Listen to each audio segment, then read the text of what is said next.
because nobody knows who you're going to say. Yeah, we're The Ravens all or the Bills. curious. Well, look, obviously both teams are in good shape over the next 3 years.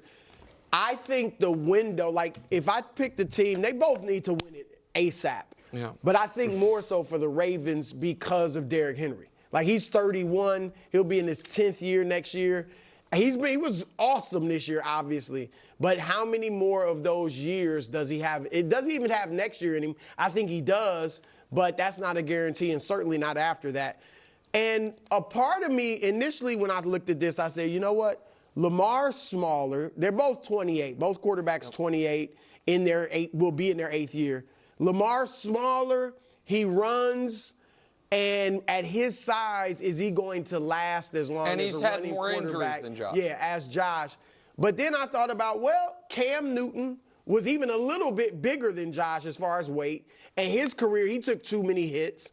And then I think Josh takes harder hits than Lamar. I think Josh takes more of a game-to-game pounding than Lamar Jackson. Runs more vertically. Yeah. Lamar is very shifty about getting out of the way, not taking big hits. So I'm going to go with the Ravens that I keep because I think Lamar clearly, to me, not clearly, they're both good passers. But I think, look at this, for their careers, Lamar has been the better passer as far as passer rating. So that's a shocking stat that I find. And remember, this includes Lamar's early years when he wasn't as good of a quarter. I know his second year he was great at passing numbers, but he's gotten better as a passer. So I think Lamar. I think most people would think this is fake. I think if like this screenshot gets shared on the internet, people will be like, "That's manipulated." Because the thing that jumps out to me is that Josh has never had sustained back-to-back great passing seasons. You know what I mean? He has been, some called him a roller coaster at times. You know what I mean? As far as a passer, he has been, and he also has been the last couple years kind of a more devastating runner than Lamar. In a different way. So the way we view him, because I do think people believe, and I believe, that Josh is the more kind of manicured pocket passer and a guy that in a drop-back passing game you trust more. But the stats say that Lamar's been the more consistent guy. Go ahead.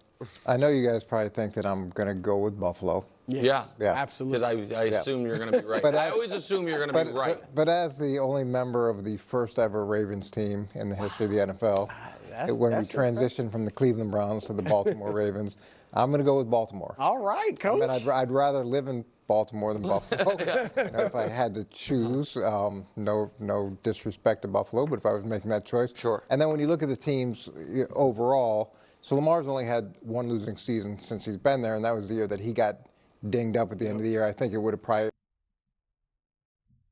only had 2 losing,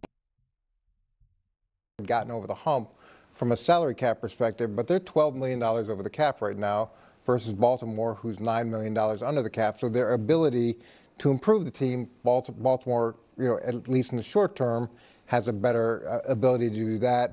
When you look at the draft, Baltimore's got 12 draft picks, and that's something they've always put an emphasis on, and they draft well. So from an organizational perspective, I would imagine that Baltimore is going to be continue to be successful. And really, it all just comes down to which quarterback do you like better. And from a passing perspective, I like Josh better. From a dangerous, the pressure that someone puts on the defense, I think Lamar puts a unique pressure on the defense that I would lean towards him. You're right, Coach. This is interesting because, I mean, it's splitting hairs with these guys. And I thought about the health.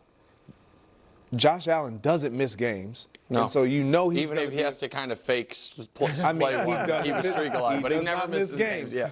And so I thought about that, but then as Coach was talking, and he's going Baltimore, and Brew's going Baltimore, I'm all about Allen's Alpine. Yeah, of course. But for this, is not just about the quarterback. It's about the totality of the team, and I really like where Baltimore is. You guys are out of your minds. However. Okay, thank you. I got to go with the Buffalo Bills and here's why. Like, a lot of times we look at the Baltimore Ravens and we say, well, because Derrick Henry, they have all these. James Cook is one of those undervalued pieces that he gets it done in the running game. He gets it done in the passing game. When you look at them defensively, like they seem to always win when it matters. Like Lamar and Josh head to head in the regular season, Lamar has them. Yeah. But in the postseason, you know who Lamar turns into? He turns into the Josh Allen towards Patrick Mahomes as it pertains to the postseason, where Josh can't beat Mahomes in the postseason, but he beats him in the regular season. That's Lamar versus Josh Allen. He's 0-2, There's only been bro. 2 games. Well, One was years ago. I mean, he's 0-2. One was a few weeks ago. Exactly, and he was coming off of his best year we've ever seen him. I love the trajectory that Lamar is on, but where I'm looking at the Buffalo Bills is like they're going to improve their roster. They did what they did this year. Coach just gave you the numbers. They're minus 12 million. I understand.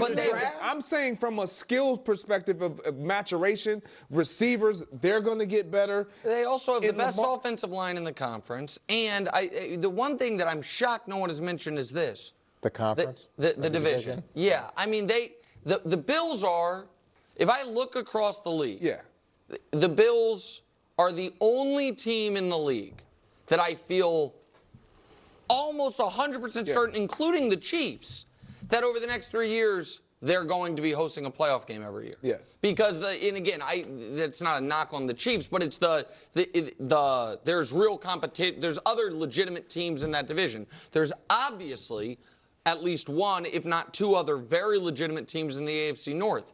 The AFC East is in a very similar position it was in for Brady's career, except for the fact that it is now the Bills being where the Patriots were.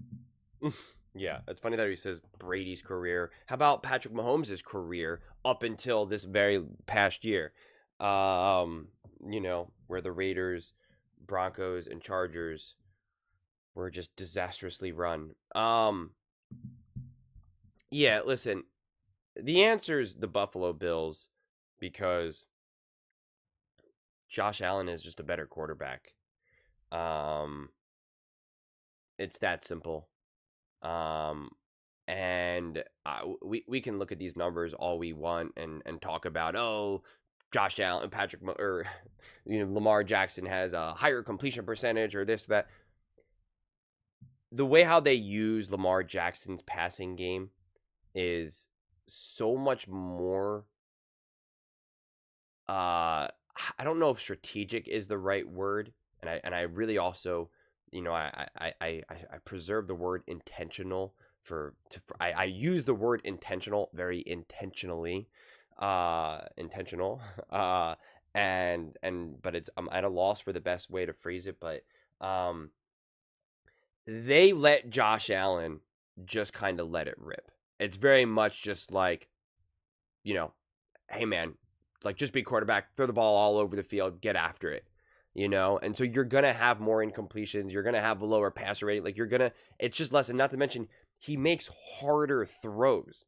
And he's constantly trying to make something out of nothing game after game after game after game. And again, we know this by even some of these more advanced analytics. So this is from 2023. And you can see Josh Allen was number 1 in intended air yards. Now, I'm using intended air yards very specifically in this because you have intended air yards per pass attempt, completed air yards per completion, completed air yards per pass attempt. But for this specific example, I think intended air yards is best because it's, air yards on all pass attempts, whether completed or incomplete. 5,000 to 3,831. And there's just a 1-game difference, so that's hardly going to really make that much of a difference there. That signals to you that Josh Allen is constantly letting it rip, just nonstop. I mean, 5,000 air yards like that and a big gap of a difference between him and Lamar is pretty massive. Now, again, you get kind of some of this balance out between intended air yards per pass attempt, but again, Josh Allen is throwing the ball over 100 times more, over 100 more pass attempts. So that's why I think total air yards in this specific example actually kind of it highlights this point a little bit more accurately. And again, these advanced stats are always can always be a little tricky. It's always difficult to kind of add nuance to them when you're just talking about like a bulk season and not looking at how each individual game unfolded. So it always has to be taken, with a grain of salt. But the fact that they were just kind of throwing out that chart before as reference as like, oh, see, like Lamar Jackson is a better passer, and it's just not necessarily true. And the volume and the type of throws and the game plans that Josh Allen is constantly is constantly put into, is very telling. And look no further actually than the throws that Lamar Jackson was making against the Buffalo Bills in the playoffs. All of his big throws were really wide open guys. And compared to what the Buffalo Bills asked Josh Allen to do against the Kansas City Chiefs, where every throw was kind of like, I can't believe he just fit that in that window, or I can't believe he just made that throw. And again, you can see the throws that Patrick Mahomes is making against the Bills, like wide open, short passes, quick passes, whereas Josh Allen is throwing the ball like 40 yards down the field, and you're just like, that was just a touchdown pass? Like you could just feel the intensity of what is being asked of Josh Allen, and that always gets lost in the stats. I tried to show it with intended air yards, and you can have some of these other advanced analytics of like tight window throws and stuff like that, but it's a little bit harder. So I just think something like this is just largely kind of irrelevant in a lot of ways. Not to mention where just look at this past season where Lamar Jackson is able to rely so heavily on the run game compared to that of a Josh Allen. It's just different. And again, that's in no way to take away from Lamar Jackson. That's why I always kind of hate these conversations between Lamar and Josh Allen. Because it's always, depending on what side you're looking at it, it's always seen as you trying to pull down someone else, and that's really not the intention. But I just hate when someone looks at something like this and they kind of they want to try to use it as proof that Josh Allen is not as good or he's inferior to Lamar Jackson, and it's just not true. And if you just watch any of their games in isolation and just look at the throws, the types of throws that Josh Allen is making compared to that to Lamar, and again, it's not to act like Lamar doesn't make wildly difficult and awesome throws himself, but again, it's over the course of a season, over the course of a game, over the course of a career, you'll be able to find endless highlights of Lamar Jackson making extraordinary throws. So, but we also have backup quarterbacks who can make go find Gardner Minshew highlights and he'll be making extraordinary throws. So it's always tricky. That's why sometimes I wish they didn't even show graphics like this, because it actually makes the conversation messier. But people need data. They need their numbers.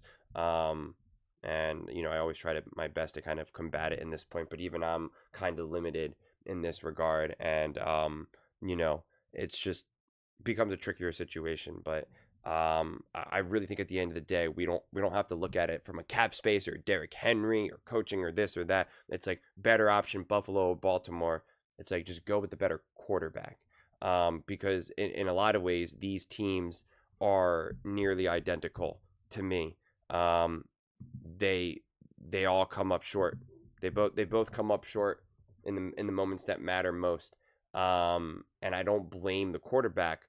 The quarterbacks have been imperfect, but as we've seen Patrick Mahomes many times be imperfect and still win, because the team around him is able to be just that, an actual team, and rise to the occasion. And we see, again, look no further than the Super Bowl with Patrick Mahomes, that when the rest of the team can't rise to the occasion, when Patrick Mahomes doesn't rise to the occasion, they pop. They lose spectacularly. And in a lot of ways, that is what the Buffalo Bills and the Baltimore Ravens have done, just on a smaller less intense scale, specifically against the Kansas City Chiefs, quite frankly, or against each other, the Bills versus the Ravens. And so again, it's not like I could say, oh, I have more confidence in Sean McDermott over Harbaugh, or I believe that, this offense is going to be more potent because of this coordinator versus that coordinator. It's like, no, I don't have that feeling at all. The only thing that I truly am confident in is that Josh Allen is a better, more composed quarterback, especially in the moments that matter most. And again, I always have to kind of say this as well, is because I've defended Lamar Jackson, didn't blame Lamar Jackson for the loss against the Buffalo Bills. So in no way is this meant to be like Lamar Jackson chokes, he's not that good, he was gifted an MVP. That's not the argument. It's really not. And over the months throughout the season, I really shied away from the constant debate between Josh Allen and Lamar, because from my viewpoint, that conversation just never goes anywhere fruitful, quite frankly. And then it just starts to get into some weird discussions that I have no desire to even remotely entertain. And quite frankly, it's like, I feel like First Things First knows this, and that's why they're specifically asking this question: who would you rather have, Buffalo or Baltimore? Because it really does become this just a lot of noise, a lot of heat, a lot of anger, a lot of intensity around debating these two franchises, these two quarterbacks, and it's been like that for a while now, and especially all that season, especially heightened with the whole MVP debate and all of that. I think it would have been better to kind of break down individually. I mean, we got the time, we got the months, we got the days, to be like, what does Buffalo need to do to be, what does Buffalo's outlook look like for the next 3 years? And then have another separate segment. What does Baltimore's outlook look like for the next few years? But you know what? I'm all for also forced back yourself in a corner. You got to pick one or the other. I think that can be fun, especially in the off season when we really have to kind of pull out the hypotheticals more so than we have to do during the regular season. But like I've said, at the end of the day, it's just, if I have to pick, these franchises are run so similarly and they come up short, and they have the similar highs and similar lows. So it's like, at the end of the day, I'm just gonna pick who I believe is the better quarterback, Josh Allen. And quite frankly, without really looking at film, there's no way to really explain from a statistical standpoint why you think someone like a Josh Allen is so much more is better than Lamar Jackson. And that's why this conversation then also derails, because you then have the Lamar Jackson fans say, well, he's got more of this, more of that, less this, less that, more MVPs, and it's just like, all right, well, then let's look at the playoff numbers. Josh Allen is number one in yards, total yards per game, number one in touchdown to interception ratio. Like it just gets messy and typically not productive. But those are just my thoughts. I'd absolutely love to hear yours. What do you guys all think about, who do you think is the better option? What team do you think is the better option? The Buffalo Bills or the Baltimore Ravens? Let me know in the comments below. I read every single comment. So whether you agree with me or disagree with me, either way, let's get in some discussions. Let's get in some fights. But ultimately, let's just have some fun. And please do consider subscribing. We're building an amazing community here, and I'd absolutely love to see you part of it. I want to build something that we all genuinely feel connected to. Something that we're really excited to be part of. I think we're well on our way to doing it. Please don't forget to give this video a thumbs up, as it really does help the visibility and the algorithm. Thank you so much. See you next time.